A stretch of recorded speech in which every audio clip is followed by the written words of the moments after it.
नमस्कार, मैं हूं आपके साथ इश्तियाक अहमद और आप देख रहे हैं आर्या न्यूज बुलेटिन की शुरुआत करेंगे कश्मीर से, जहां पर उत्तरी कश्मीर के बारामूला जिले के सोपोर के वारपोरा में सुरक्षा बलों की आतंकियों के साथ मुठभेड़ में 2 दहशतगर्दों को मार गिराया गया है और उनके पास से हथियार और गोला बारूद बरामद किया गया है।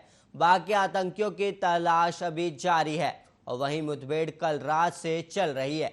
कश्मीर का आईजीपी विजय कुमार ने बताया कि लश्कर के 2 आतंकी मारे गए हैं। इनमें से एक फयाज वार कई लोगों की हत्या और हमलों में शामिल था और वहीं बताया जाता है कि सुरक्षा बलों को सूचना मिली थी कि वारपोरा इलाके में कुछ आतंकी मौजूद हैं। इसके बाद 22 राष्ट्रीय राइफल्स, जम्मू कश्मीर पुलिस और सीआरपीएफ की संयुक्त टीम ने वीरवार शाम इलाके को घेर लिया और वहां अंदर जाने और बाहर आने के सभी रास्ते सील कर घर घर तलाशी का काम शुरू किया गया। इसी दौरान एक घर में छिपे आतंकियों ने सुरक्षा बलों पर फायरिंग शुरू कर दी और सुरक्षा बलों ने भी जवाबी कार्रवाई शुरू की।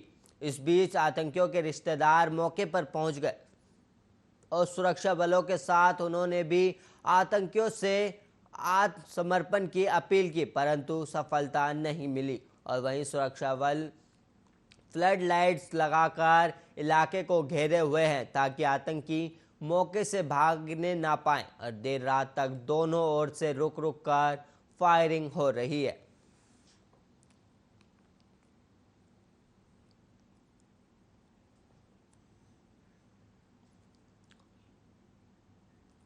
और वहीं पेगासस जासूसी मामले की रिपोर्ट में कुछ और नाम सामने आए हैं। इसमें तिब्बती धर्मगुरु दलाई लामा के सलाहकारों और नागालिम राष्ट्रीय समाजवादी परिषद के कई नेताओं के नाम शामिल हैं।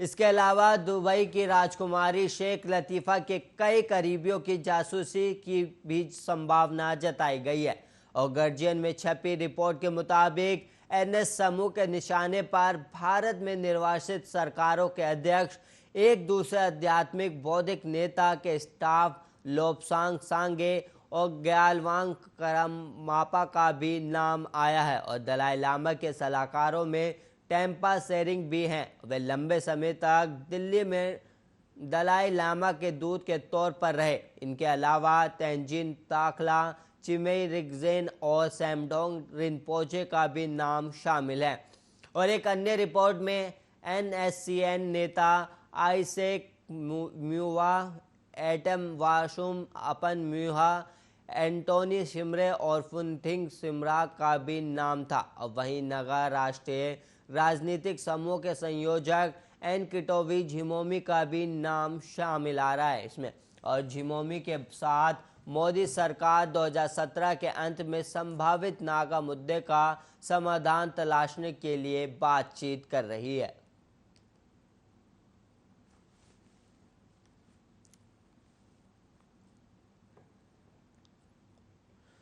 और वहीं जम्मू कश्मीर के कर्नाचक इलाके में पुलिस ने एक पाकिस्तानी ड्रोन को मार गिराया है। समाचार एजेंसी के मुताबिक इस ड्रोन के गिरने पर विस्फोटक सामग्री भी बरामद हुई है। फिलहाल ये नहीं पता चल पाया है कि ये कितनी मात्रा में था और पुलिस का कहना है कि जांच अभी जारी है।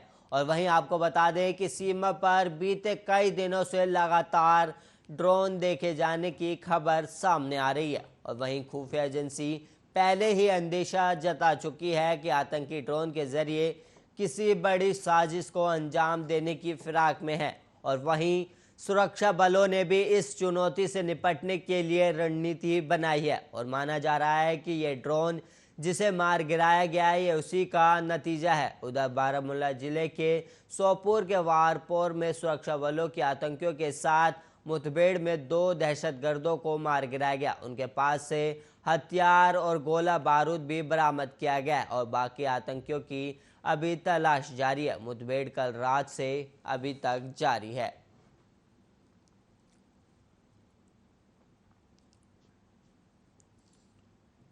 और वहीं सारे मनोमुटाव को नजरअंदाज करते हुए मुख्यमंत्री कैप्टन अमरिंदर सिंह ने पंजाब प्रदेश कांग्रेस के नए प्रधान नवजोत सिंह सिद्धू के पदभार ग्रहण समारोह में हिस्सा लेने पर सहमति जता दी है और ये समारोह शुक्रवार यानी आज होगा। और सिद्धू ने अब तक कैप्टन से माफी नहीं मांगी है। और वहीं माना जा रहा है कि पार्टी आलाकमान के निर्देश के बाद कैप्टन ने समारोह में हिस्सा लेने का फैसला लिया है। और कैप्टन की शर्त थी कि सोशल मीडिया पर इस्तेमाल की गई अभद्र शब्दावली को लेकर सिद्धू के माफी मांगने पर ही वे उनसे बात करेंगे। और वहीं कैप्टन ने अब तक सिद्धू को उनके प्रदेश प्रधान बनने पर बधाई भी नहीं दी है।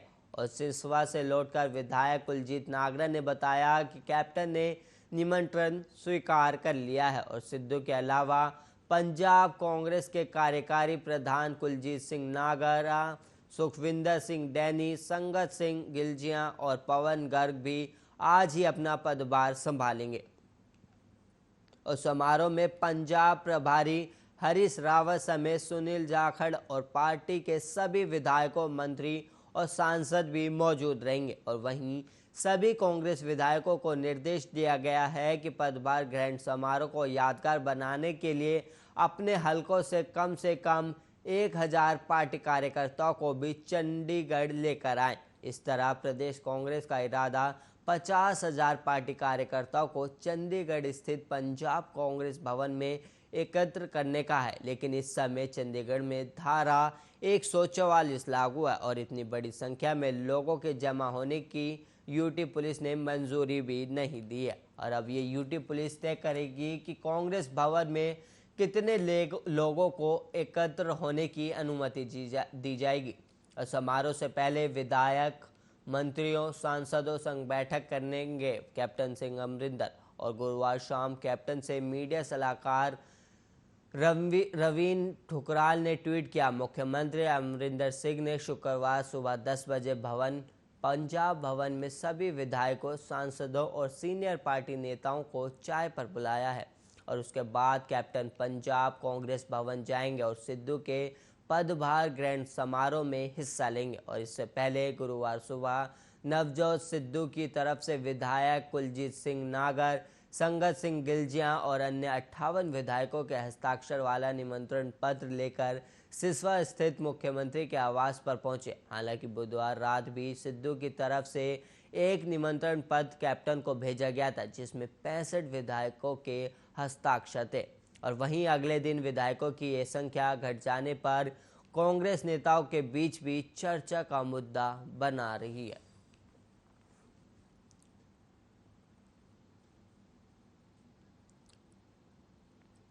कोरोना संक्रमण और इससे ग्रस्त मरीजों की चिकित्सा स्थिति को लेकर नई चुनौतियां देखने को मिल रही है। और अब कोरोना मरीजों के लीवर में पस पड़ने के मामले सामने आ रहे हैं।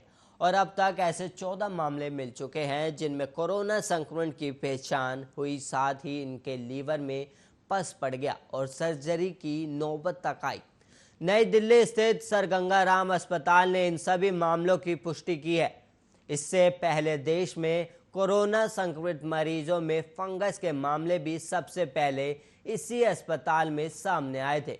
डॉक्टरों के अनुसार लीवर में पस भरा हुआ फोड़ा आमतौर पर एंटअम्बिया हिस्टोलिटिका नामक परजीवी के कारण होता है जो दूषित भोजन और पानी से फैलता है।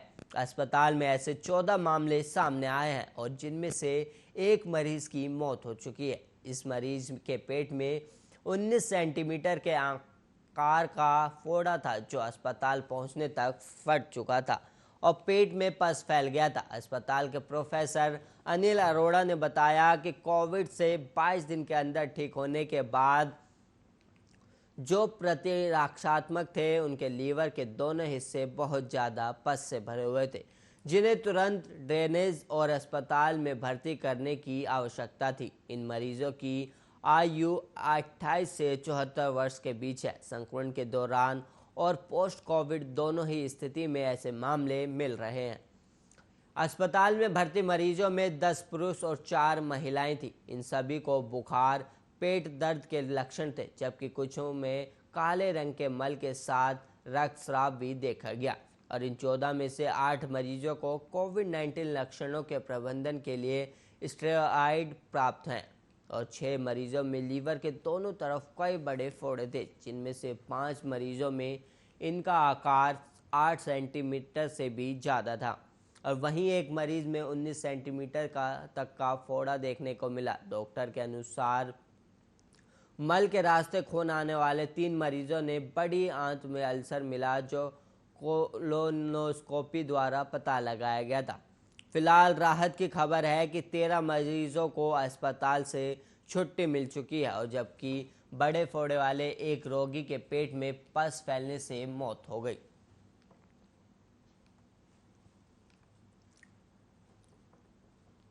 और वहीं महाराष्ट्र में राजधानी मुंबई के अलावा सांगली, अकोला, अमरावती, नागपुर, कोल्हापुर समेत कई जिलों में भारी बारिश से बाढ़ के हालात पैदा हो गए हैं। राज्य की कई नदियां भी उफान पर है। स्थानीय प्रशासन की टीमों के अलावा वायुसेना, एनडीआरएफ की टीमों को भी राहत और बचाव के लिए उतारा गया है। और वहीं भारी बारिश के कारण कई रूटों पर ट्रेन सेवा बाधित हो गई है। और वहीं पीएम मोदी ने राज्य के मुख्यमंत्री उद्धव ठाकरे से फोन पर चर्चा कर हर संभव सहायता का भरोसा दिलाया है। ठाकरे से चर्चा के बाद मोदी ने ट्वीट किया, महाराष्ट्र के मुख्यमंत्री उद्धव ठाकरे से बात की है और महाराष्ट्र के कुछ हिस्सों में भारी बारिश और बाढ़ की स्थिति पर चर्चा भी हुई। हालात को सुधारने के लिए केंद्र से हर संभव सहायता का आश्वासन दिया जाता है। सभी की सुरक्षा और सलामती के लिए प्रार्थना करता हूं। और वहीं बाढ़ के मद्देनजर एनडीआरएफ ने चिखली गांव से लोगों को सुरक्षित स्थानों पर पहुंचाया। और वहीं रायगढ़ के जिला कलेक्टर ने कहा है कि कलाई गांव में भूस्खलन की खबर सामने आई है, और इसमें कितना नुकसान हुआ है फिलहाल अभी इसकी कोई खबर नहीं आई।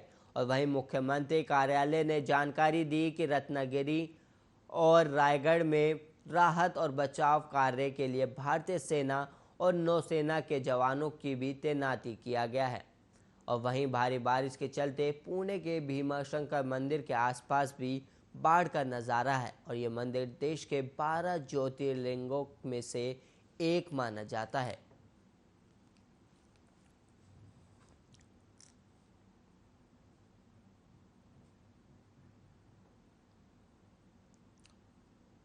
भारत में कोरोना से मौतों के आंकड़ों को छुपाने का दावा करने वाली मीडिया रिपोर्टों का सरकार ने खंडन किया है। केंद्र का कहना है कि देश में मजबूत रिपोर्टिंग व्यवस्था के चलते मरने वालों की संख्या कम करके दिखाना असंभव है।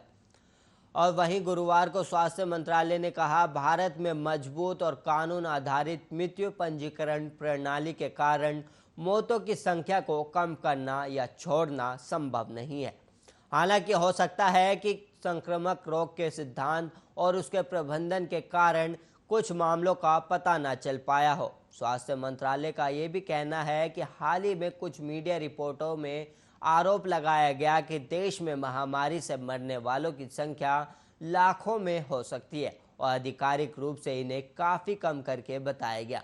लेकिन असल में इन रिपोर्टों में अमेरिका और यूरोप की आयु विशेष संक्रमण मृत्यु दर का उपयोग भारत में सीरो पॉजिटिविटी के आधार पर अधिक मौतों की गणना के लिए किया गया है। मंत्रालय ने ये आगे कहा कि रिपोर्टों में मौतों का आकलन इस धारणा पर किया गया है कि किसी भी संक्रमित व्यक्ति के मरने की संभावना सभी देशों में समान है, जबकि इसके लिए विभिन्न प्रत्यक्ष और अप्रत्यक्ष कारकों को भुला दिया गया। मसलन नस्ल, जातीयता, आबादी का जीनोमिक संगठन और वहां के लोगों में प्रतिरक्षा पर गौर नहीं किया गया। मंत्रालय के मुताबिक देश में जिलेवार कोरोना मामलों और मौतों के आंकड़ों की रिपोर्टिंग प्रक्रिया मजबूत करने पर लगातार जोर दिया गया है। साथ ही राज्यों को उनके अस्पतालों के नियमित ऑडिट करने की सलाह दी गई, ताकि मामलों और मौतों का आंकड़ा ना छूट पाए। और वहीं स्वास्थ्य मंत्री का कहना है कि मजबूत कानून आधारित नागरिक पंजीयन प्रणाली देश में सभी जन्म और मृत्यु का पंजीयन सुनिश्चित करती है। मंत्रालय ने राज्यसभा में स्वास्थ्य मंत्री मनसुख मंडाविया के बयान का हवाला देते हुए कहा है कि केंद्र सरकार राज्यों से भेजा गया आंकड़ा ही दिखाती है और प्रकाशित करती है। देश भर में रोजाना नए मामलों और मौतों का आंकड़ा निचले स्तर से ऊपर पहुंचता है। सबसे पहले जिले राज्य सरकारों को आंकड़े देते हैं, जो बाद में केंद्रीय मंत्रालय तक आते हैं।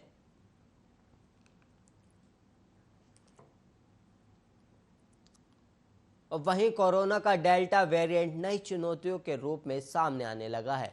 विश्व स्वास्थ्य संगठन ने बताया है कि दुनिया भर से 20 जुलाई तक global initiative on sharing all influenza data को 24 लाख जीनोम सीक्वेंस उपलब्ध कराए गए। इनमें से 2,20,000 सीक्वेंस में डेल्टा की पुष्टि हुई है। इसमें सबसे अधिक मामले भारत, चीन, रूस, इसराइल और ब्रिटेन समेत अन्य देशों से मिले हैं। वहीं WHO का ये भी कहना है कि डेल्टा वेरिएंट इसी तरह बढ़ता रहा तो आने वाले कुछ समय में दुनिया में संक्रमण का प्रमुख कारक होगा। और WHO ने साप्ताहिक रिपोर्ट जारी करते हुए बताया है कि कोशिशों और टीकाकरण बढ़ाने के बावजूद संगठन के सभी 6 क्षेत्रों में संक्रमण के मामले बढ़ रहे हैं।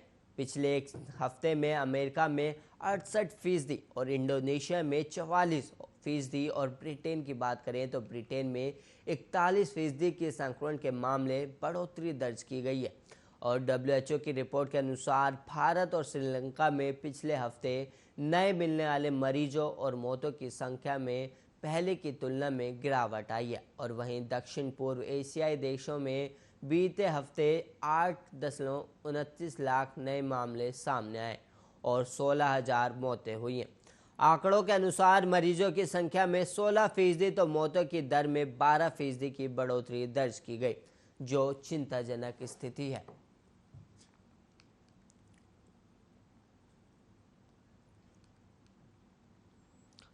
कोरोना की दूसरी लहर ने देश की कमर तोड़कर रख दी थी। हजारों लोगों ने अपनी जान गंवाई। किसी को अस्पतालों में फैले अव्यवस्थाओं ने दम तोड़ने पर मजबूर कर दिया तो किसी को दवाइयों और ऑक्सीजन की कमी ने।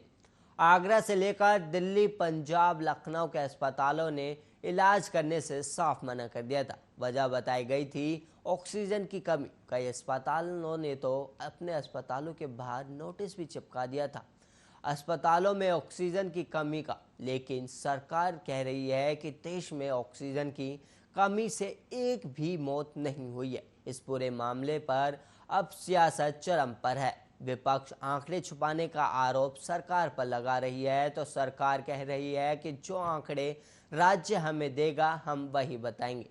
और वहीं इसके बाद आपको बता दें ऑक्सीजन पर हो रही सियासत पर, लेकिन उससे पहले आप देखिए ये रिपोर्ट।